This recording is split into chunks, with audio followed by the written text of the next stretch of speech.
I never thought I'd be one of those guys. You know the type, paranoid, constantly checking their partner's phone and second-guessing every little thing. But here I am, knee-deep in a digital rabbit hole, and it all started innocently enough. Let me back up a bit. I'm 38, a software engineer by profession. My wife, Sarah, is 35 and works in marketing. We met in college and have been married for 10 years. For most of that time, I thought we were happy. Sure, we had our ups and downs, but who doesn't? Lately, though, something has felt off. It started with little things, like her spending more time at work and less time at home. Then there were the hushed phone calls, the sudden need to work late, and the constant texting. At first, I chalked it up to her job. Marketing can be demanding, and Sarah was always ambitious. But then I noticed she was dressing up more for work, wearing perfume she hadn't touched in years, and seemed more distant. Maybe you've been there, that nagging feeling in the pit of your stomach that something isn't right. That's where I was. One night, while Sarah was in the shower, her phone buzzed on the nightstand. I glanced at it, just a quick look. The message preview showed a name I didn't recognize. Mike. The message read, "Can't wait to see you tomorrow." My heart sank. Who the hell was Mike? And why was he sending my wife winky faces? I tried to shake it off.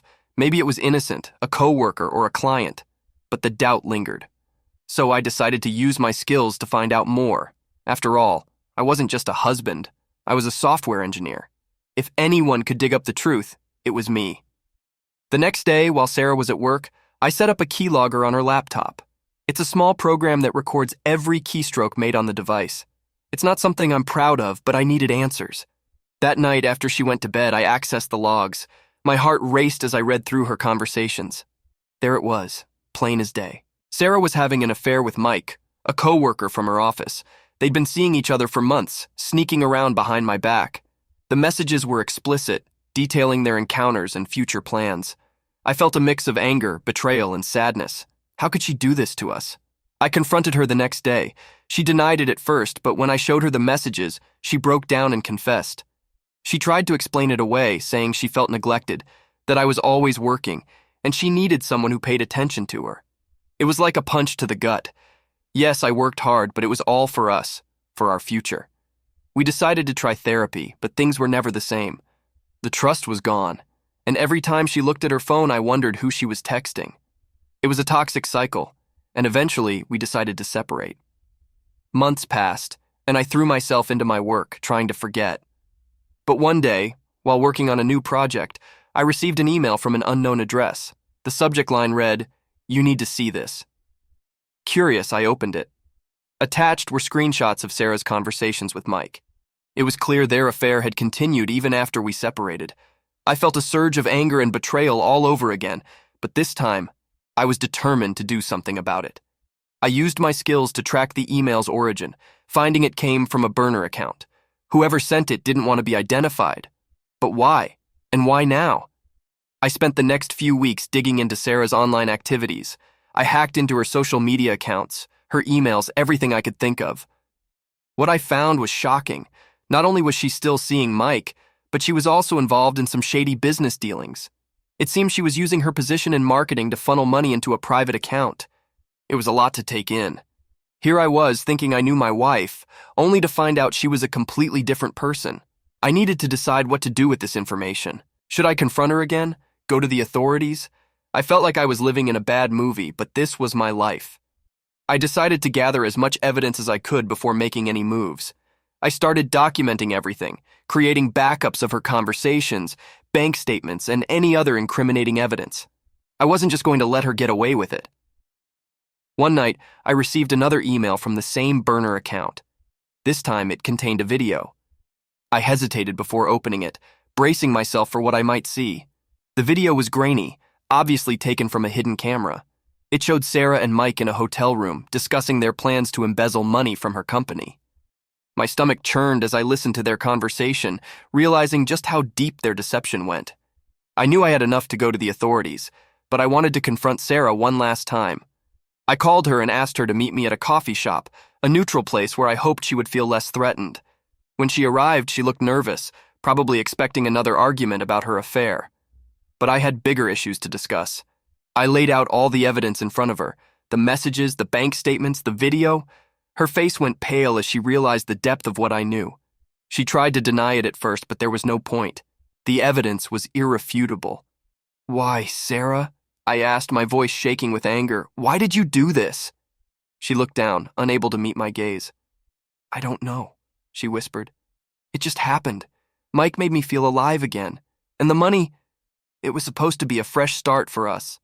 "A fresh start?" I echoed, incredulous. "You thought stealing money and cheating on me would be a fresh start?" Tears welled up in her eyes, but I felt no sympathy. "I'm going to the authorities, Sarah. You need to turn yourself in and face the consequences of your actions." She nodded, defeated. "I understand," she said softly. "I'm sorry for everything." It was a hollow apology, but it was all I was going to get. I left the coffee shop feeling a mix of relief and sorrow. The woman I thought I knew was gone, replaced by someone I didn't recognize. The next few weeks were a whirlwind. Sarah turned herself in and the authorities began their investigation. Mike was also implicated and both of them faced serious charges. It was a small comfort to know they would be held accountable for their actions. As for me, I decided to move on. I focused on my career and eventually started dating again. Trust was still an issue, but I was determined not to let my past define my future. Life goes on, and while the scars remain, they are a reminder of the lessons learned. So if you ever find yourself in a situation where things don't feel right, trust your instincts. Dig deeper, find the truth, and don't let anyone make you feel crazy for wanting answers. Sometimes, the truth is the only thing that can set you free. Life after the confrontation with Sarah was a blur of legal proceedings and emotional turmoil. If you've ever found yourself caught in the aftermath of betrayal, you know how disorienting it can be. Days blend into nights, and the simplest tasks become monumental challenges. I threw myself into work, hoping the constant grind would drown out the memories, but they lingered like a shadow I couldn't shake. The legal process was slow and grueling. Sarah had agreed to cooperate fully with the authorities, hoping for leniency, while Mike was fighting tooth and nail, claiming ignorance and shifting blame onto Sarah. It was a classic move, but the evidence we had was damning. Still, the constant back and forth took its toll on me. There were days I questioned if it was all worth it, if I should just walk away and let them deal with the mess they created. But I couldn't, not after everything they had done. One evening I was working late, buried in lines of code, when an unexpected email pinged into my inbox. This one was from a different burner account, but something about it felt eerily familiar. The subject line read, "There's more you need to know." My heart skipped a beat. What now? I hesitated for a moment, my finger hovering over the mouse. Did I really want to delve into this again? But curiosity got the better of me. I opened the email and found a single line of text. Check her cloud storage. Attached was a link to a cloud storage service along with the login credentials. I felt a mix of dread and determination. This was my chance to uncover the full extent of Sarah's deception. Logging into the cloud storage, I was met with a trove of files. Documents, photos, videos, everything. It was like stumbling upon a hidden diary of Sarah's life over the past few years. The first few files were what I expected. More explicit conversations with Mike, plans for secret meetings, and photos from trips I didn't know she'd taken. But as I delved deeper, I uncovered something even more sinister. There were emails to other men, each one a new thread in her web of lies. One name kept popping up. Paul. Who was he? Another pawn in Sarah's game. The emails suggested a deeper relationship, one that predated Mike. There were flight itineraries, hotel reservations, and even more explicit photos. Paul seemed oblivious to Sarah's other affairs, believing he was the only one. As I pieced together the timeline, a clearer picture emerged. Sarah had been leading a double life for years, juggling multiple relationships and hiding money in offshore accounts. She was smart, I'll give her that. She covered her tracks well, but not well enough. I felt like a detective unraveling a twisted mystery, each clue bringing me closer to the truth. Then I found it. A video. Sarah sitting in what looked like a hotel room talking to the camera. She was crying, apologizing to someone. Not to me, but to Paul. "I'm sorry I lied to you. I'm sorry for everything. I never meant to hurt you." Her words hit me like a punch to the gut. How many more lies were there? How deep did this rabbit hole go? I decided to confront her again. She was still out on bail, living with her sister. I called her and asked to meet. She sounded wary, but agreed. We met at a park, neutral ground where emotions wouldn't run too high. When she arrived, she looked different, tired, worn out. Maybe the weight of her lies was finally catching up to her. "Why did you call me, Daniel?" she asked, her voice flat. I found your cloud storage, I replied. Her eyes widened and I saw a flash of panic. What are you talking about? She tried to play dumb, but it was too late. Paul, I said, watching her reaction. Who is he, Sarah? Another pawn in your game? She sighed and sat down on a bench, burying her face in her hands. It's not what you think, she mumbled. Then tell me, I demanded. Tell me everything. She looked up at me, tears in her eyes. Paul was before Mike. He was someone I met at a conference. It was just supposed to be a fling, but it turned into something more. I never meant for it to get this far. And the money? I pressed. The offshore accounts? Were you planning to run away with him? She shook her head. No, it was never about that. The money was insurance. In case things went south with Mike, I didn't want to be left with nothing. I couldn't believe what I was hearing. You lied to everyone, Sarah, to me, to Paul, to Mike. Did you even know who you were anymore? She started to sob, and for a moment I felt a pang of pity, but it was quickly overshadowed by the anger and betrayal. I'm sorry, she whispered. I know that doesn't mean much now, but I am. I stood there, looking at the woman I once loved, now a stranger. It's too late for apologies, Sarah. You need to face the consequences of your actions. I left her there, sobbing on the bench. I didn't feel any satisfaction from the confrontation, just a deep, hollow emptiness. I knew the road ahead would be tough, but I was determined to see it through. Back at home, I compiled all the evidence I had gathered and handed it over to my lawyer. He was impressed with the thoroughness of my work and assured me that it would strengthen the case against Sarah and Mike. Days turned into weeks, and the legal proceedings dragged on. But I started to feel a sense of closure. I had done everything I could to uncover the truth and hold those responsible accountable. It was time to focus on rebuilding my life. One evening, I got a call from a number I didn't recognize. It was Paul. He had found out about Sarah's arrest and wanted to talk. We met at a coffee shop and he shared his side of the story. It turned out he had been just as deceived as I was. He had no idea about Mike or the embezzlement. I loved her, Paul said, his voice filled with regret. I thought we had something real. We all did, I replied. But she was playing a game, and we were just pieces on her board. We talked for hours, sharing our experiences and trying to make sense of it all. It was strangely therapeutic, finding someone who understood exactly what I had been through. As we parted ways, I felt a weight lift off my shoulders. For the first time in a long while, I felt a glimmer of hope. Maybe, just maybe, I could move on from this nightmare and find some peace. The journey to healing was long and winding, but with each passing day, the pain lessened. I focused on my work, my friends, and slowly started to rebuild my life. Trust was still an issue, but I learned to take things one day at a time. Then, one night, I received another email. This time it was from Sarah. She was in prison now, serving her sentence. The email was brief. I'm sorry for everything. I hope one day you can forgive me. I stared at the screen for a long time, my emotions a tangled mess. Forgiveness seemed impossible, but maybe one day I could find it in myself to let go of the anger and move on. For now, all I could do was focus on the present and take each day as it came.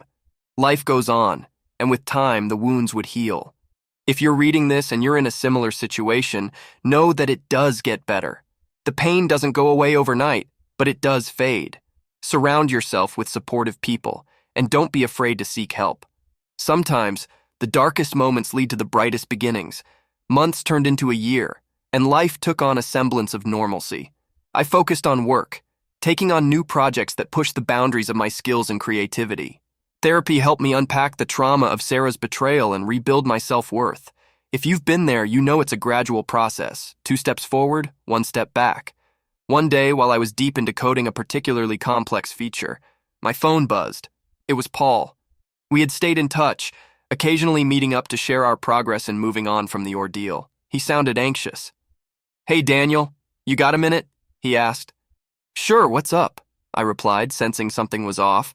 I've been getting these weird messages from an unknown number. They seem to know a lot about Sarah and what happened. I think you should see them. He forwarded the messages and my stomach dropped as I read them. The messages detailed intimate knowledge of Sarah's schemes, mentioning names and events only someone deeply involved could know. Whoever was sending these messages was trying to stir the pot, and it was working. Who do you think it is? I asked, feeling the old paranoia creeping back in. I don't know, Paul admitted, but I have a feeling it's someone we haven't accounted for. I decided to dive back into the investigation, starting with the cloud storage and all the digital breadcrumbs Sarah had left behind. As I sifted through the files again, I stumbled upon an email thread I had previously overlooked. It was between Sarah and a mysterious contact named V. The emails were cryptic, filled with coded language and references that didn't make sense at first. But as I read through them, a pattern emerged. V was more than just an accomplice. They were the mastermind behind some of Sarah's more elaborate schemes, and they were still out there. I traced the IP address from the emails, leading me to a small town a few hours away. I decided to take a trip, hoping to find some answers. I told Paul about my plan, and he insisted on coming along. We needed closure, and this was our chance to get it. The drive was tense, filled with speculation and what-ifs. As we approached the town, I felt a mix of dread and determination. We checked into a motel and spent the evening combing through the evidence again, formulating a plan for the next day. Morning came, and we headed to the address linked to the IP. It was a rundown house on the outskirts of town, looking like it hadn't been cared for in years. We approached cautiously, not knowing what to expect. I knocked on the door, and after a few moments it creaked open. A woman in her late 30s stood there, her eyes wide with surprise. "Can I help you?" she asked, her voice shaky. "We're looking for someone named V," I said, trying to keep my tone steady. Her face paled, and she took a step back. "Who are you?" "I'm Daniel, and this is Paul. We were involved with Sarah. We know she was in contact with V, and we need to talk." She looked like she might slam the door in our faces, but something made her pause. She stepped aside and gestured for us to come in. The inside of the house was just as neglected as the outside, cluttered with papers and boxes. "I'm Valerie," she said, sitting down on a worn-out couch. "I suppose you have a lot of questions." "Yeah, you could say that," Paul said, his voice tinged with frustration. "How do you know Sarah?" Valerie sighed, rubbing her temples. "We met at a conference years ago. She was brilliant, and we clicked instantly. We started working together on a few small schemes, nothing major at first. But then things escalated. She was so ambitious, always pushing for more." "And you went along with it?" I asked, incredulous. "At first it was exciting," she admitted. "The thrill of getting away with it, the money. But then it got out of hand. Sarah became obsessed, and I tried to back out. She wouldn't let me." "So you started sending us messages?" Paul asked, connecting the dots. Valerie nodded. "I knew she was going to get caught eventually. When I heard about her arrest, I panicked. I thought if I could help you piece things together, maybe it would go easier on me." "Why didn't you come forward sooner?" I asked, feeling a mix of anger and pity. "Fear," she said simply. "Fear of getting caught. Fear of what she might do. Sarah wasn't someone you crossed lightly." We spent hours talking, piecing together the full extent of Sarah's web of lies and deceit. Valerie provided details that filled in the gaps, painting a picture of a woman driven by ambition and a need for control. It was clear she had manipulated everyone around her, using them as pawns in her game. When we finally left, I felt a strange sense of relief. The mystery was unraveling, and with it, the power Sarah had held over us. Valerie agreed to turn herself in and testify, hoping for leniency in her sentencing. It wasn't the end of the ordeal, but it was a step towards closure. Back home, I updated my lawyer on the new developments. He was confident this would strengthen the case against Sarah and Mike, and hopefully put an end to the legal nightmare.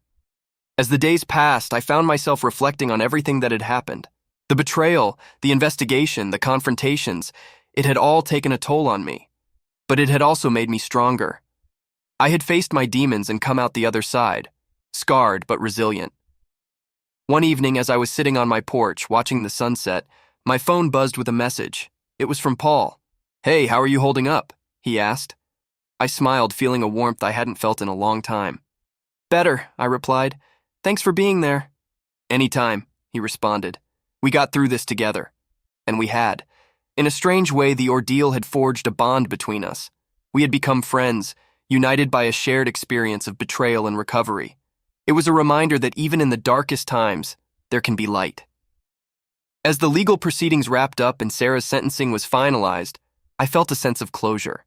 It was time to move forward, to build a new life free from the shadows of the past. I started dating again, cautiously at first. Trust was still an issue, but I was learning to open up, to take risks. I met someone special, someone who understood my journey and accepted me for who I was. It was a slow process, but it felt right. If you're reading this and you've been through something similar, know that healing is possible. It takes time and it's not always easy, but you can rebuild. Surround yourself with supportive people. Seek help if you need it, and don't be afraid to let go of the past. Life moves on, and so can you. The scars may remain, but they are a testament to your strength and resilience. Embrace the future and remember that even in the darkest moments, there is always hope for a brighter tomorrow. Time heals, they say, and while that's true to some extent, the deeper wounds of betrayal often linger long after the initial shock has worn off. If you've been through it, you know what I mean. Every now and then, something small, a song, a place, a smell, triggers memories you wish you could forget. But life doesn't stop, and you learn to carry on. After Sarah's sentencing, I focused on building a new life for myself. Therapy helped, but the real change came from reconnecting with old friends and making new ones. I threw myself into my work and hobbies, trying to fill the void left by Sarah's deceit. It was during this time that I met Emma. Emma was different. She was kind, understanding, and had a calming presence that put me at ease. We met at a mutual friends party, and our connection was instant. Over time, she became a source of strength and support, helping me navigate the complexities of trust and intimacy again. One evening, while we were having dinner at my place, my phone buzzed. It was an unknown number, but something compelled me to answer it. The voice on the other end was shaky and familiar. "Daniel, it's Valerie. We need to talk." I hadn't heard from Valerie since she agreed to testify against Sarah and Mike. Hearing her voice brought back a flood of memories. "What's going on?" I asked, trying to keep my voice steady. "There's something you need to know," she said. "It's about Sarah." I felt a knot form in my stomach. "What about her?" "She's trying to reach out to you," Valerie said. "From prison." Emma looked at me with concern as I hung up the phone. "Everything okay?" she asked. I took a deep breath and explained the situation. Emma listened patiently, her hand resting on mine. "What are you going to do?" she asked. "I don't know," I admitted, "but I need to find out why." The next day I visited Valerie. She looked tired but relieved to see me. We sat in her small, cluttered living room and she handed me a stack of letters. "These came to me by mistake," she explained. "I guess Sarah used my address thinking I'd pass them on to you." I glanced through the letters, each one filled with apologies, explanations, and pleas for forgiveness. Sarah claimed she had found God, that prison had changed her, and she wanted a chance to make amends. "Do you believe her?" Valerie asked, watching my reaction. "I don't know," I said honestly. "It's hard to trust anything she says." Valerie nodded. "I understand, but I thought you should see them." I took the letters home and read them carefully. Each one seemed genuine, filled with regret and sorrow. But it was hard to reconcile the words on the page with the woman who had caused so much pain. Emma sat beside me, offering silent support as I grappled with my emotions. "Do you think she's sincere?" Emma asked after I finished reading the last letter. "I don't know," I repeated. "But part of me wants to believe she is. Maybe she really has changed." "Then maybe you should talk to her," Emma suggested gently, "for your own peace of mind." It wasn't an easy decision, but I decided to visit Sarah in prison. I needed closure, and perhaps this would give it to me. The prison was a cold, sterile place, filled with the sounds of clanging doors and echoing footsteps. As I waited in the visitors area, I felt a mix of anxiety and determination. When Sarah walked in, I barely recognized her. She looked thinner, her face lined with stress and exhaustion. She sat down across from me, her eyes filled with a mixture of hope and fear. "Daniel," she began, her voice trembling. "Thank you for coming." I nodded, unsure of what to say. The silence stretched between us, heavy with unspoken words. "I'm so sorry," she said finally, tears spilling down her cheeks. "For everything. I know I don't deserve your forgiveness, but I needed to tell you how sorry I am." "Why now?" I asked, my voice harsher than I intended. "Why are you reaching out now?" She took a deep breath, wiping her eyes. "Prison has given me a lot of time to think. I've had to confront my actions and their consequences. I realize now how much I hurt you, and I want to make things right as much as I can." I looked at her, searching for any sign of deceit, but all I saw was a broken woman desperate for redemption. "How do I know this isn't another manipulation?" I asked. "You don't," she admitted. "But I'm willing to do whatever it takes to prove I'm sincere. I've started therapy and I'm working with a counselor here. I'm trying to change, to be better. I sat back, processing her words. Could I believe her? Should I? It was a risk, but part of me wanted to take it, to find some semblance of peace. I don't know if I can forgive you, I said finally, but I'm willing to listen. Maybe we can start there. Sarah nodded, relief flooding her face. Thank you, Daniel. That's all I can ask for. Over the next few months, we exchanged letters and had occasional visits. Each interaction was a step towards healing, a chance to rebuild some kind of understanding. It wasn't easy, and there were days I doubted my decision, but slowly the anger and bitterness began to fade. During this time, my relationship with Emma grew stronger. She was my rock, supporting me through the ups and downs. We took trips together, explored new hobbies, and built a life filled with joy and laughter. It was a stark contrast to the darkness of the past, a reminder that there was always hope for a brighter future. One day, I received a final letter from Sarah. She had been granted parole and was preparing to start a new life. She thanked me for giving her a chance and expressed her hopes for the future. I know I have a long way to go, she wrote, but I'm committed to making amends and living a better life. Thank you for helping me see that. Reading her words, I felt a sense of closure. It was time to let go of the past and focus on the future. I had faced my demons, and now it was time to move forward. Emma and I decided to take a trip to the mountains, a place we had always wanted to visit. As we hiked through the scenic trails, I felt a sense of peace I hadn't experienced in years. The weight of the past had finally lifted, replaced by a sense of hope and possibility.